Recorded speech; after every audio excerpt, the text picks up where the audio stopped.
नमस्कार, आप सबका स्वागत है हमारे चैनल नेक्स्ट 9 न्यूज़ पर। मेरा नाम है दीपक गुप्ता।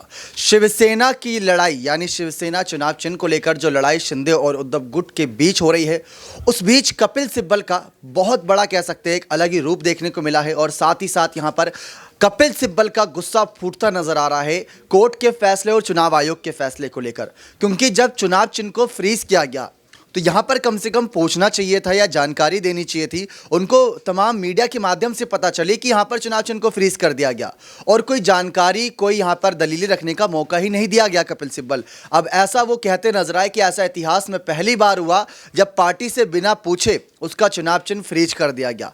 तो इस कहीं ना कहीं कार्रवाई को कानूनी हक पर नहीं बताते, कानूनी तरजीह नहीं देते। उन्होंने साफ कहा कि ये जो कुछ भी हुआ गलत हुआ और दिल्ली हाई कोर्ट का दरवाजा खटखटाया गया है शिवसेना चुनाव चिन्ह को फ्रीज करने के साथ साथ रिलीज करने को लेकर। उन्होंने कहा कि जो चुनाव चिन्ह फ्रीज किया था उसको जल्द से जल्द रिलीज किया जाए।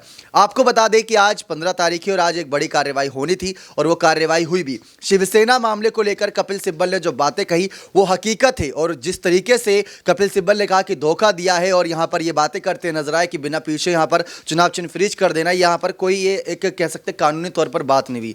अगर आप कानूनी लड़ाई की बात कर रहे हो तो फिर तो आपने चुनाव चिन्ह फ्रीज कर दिया बिना पूछे सोचे समझे। ये सारी बातें शिंदे गुट के समक्ष हक में जाती नजर आ रही है।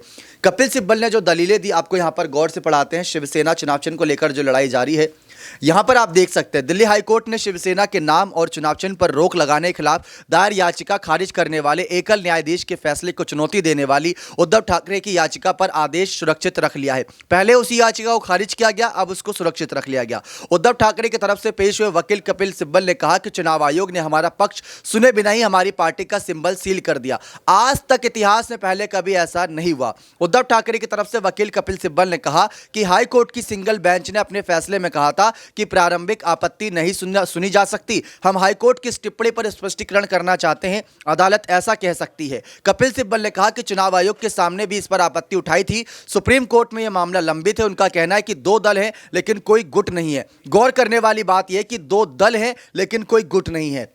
कपिल सिब्बल का गुस्सा फूटा, उनकी बातें लाजमी है, क्योंकि अगर किसी पार्टी का चुनाव चिन्ह यहां पर बिना पूछे सोचे समझे अगर फ्रीज कर दिया जाता तो यह ऐतिहासिक घटना थी। और अब कपिल सिब्बल ने जो बातें कही हैं यहां पर दिल्ली हाईकोर्ट के समक्ष, ये गौर करने वाली बात है। गौर करने वाली बात यह भी है कि शिंदे गुट पर भी कार्रवाई चल रही है। उद्धव गुट चाहता है पहले शिंदे गुट पर फैसला आए, शिंदे गुट चाहता है पहले शिवसेना चुनाव चिन्ह पर फैसला आए। तो मामला ये लगातार बढ़ता ही जा रहा है। अब देखते हैं इस पूरे मामले पर आगे आने वाले वक्त में और क्या फैसले आते हैं, और जो कुछ भी कार्रवाई आई इसकी जानकारी आगे की हमारी तमाम रिपोर्ट्स के माध्यम से मिलती रहेगी। बने रहे चैनल के साथ और अपनी राय कमेंट सेक्शन में जरूर दीजिए कि शिवसेना चुनाव चिन्ह का असली हकदार कौन, उद्धव या शिंदे। बहुत बहुत धन्यवाद।